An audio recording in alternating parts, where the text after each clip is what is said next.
Hi guys, so we've got a Nissan Qashqai here. Just want to give you some information on how to replace this thermostat housing. It is a lot of work to replace it, but I'm going to give you the info you need. Please like and subscribe for more videos. So this thermostat housing comes in complete like this. Got this one from Goldwagen. So the car was overheating.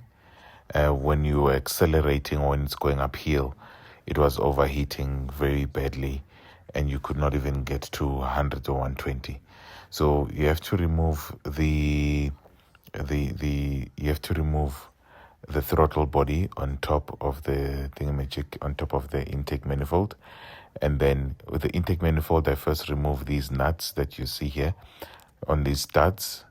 I use the camera to see these 10mm nuts underneath here.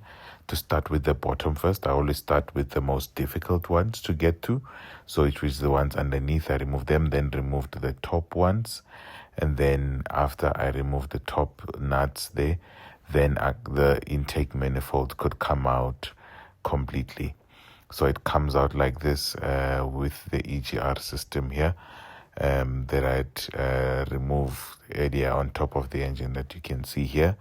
And then once you've removed all these wires out of the way, you have to remove the wires out of the way, remove the nuts, and then your starter also needs to come out because there's a bolt right there, which makes it difficult to get to with the starter on. It's possible, but it's a 10mm.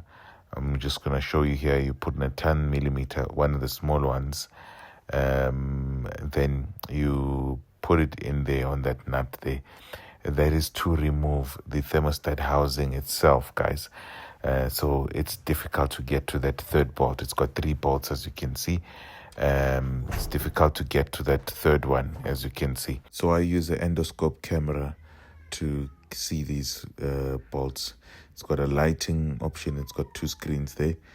It makes it much easier to be able to see. You can use a mirror, but it makes it very difficult to see with the mirror, but it might be difficult. So I also removed the water pump. I replaced the water pump on this one the very same time. I started with the water pump. It was easier than this thermostat housing. This one is a lot of work.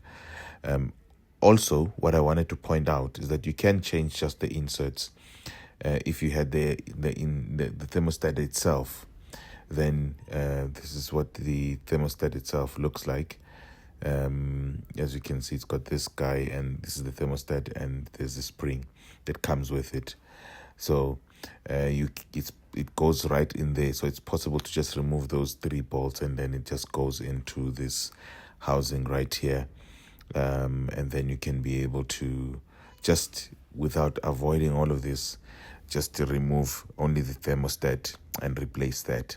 So in this case, because the client had bought the entire housing, so we had to remove the entire thing.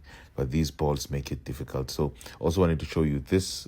When you're replacing the thingamajig, you have to remove that pipe that goes in there because it stands in the way of the top bolt. So you have to disconnect the pipes from the thermostat housing first in order for you to be able to get to the bolts. Right, so up and running. We've got coolant in here.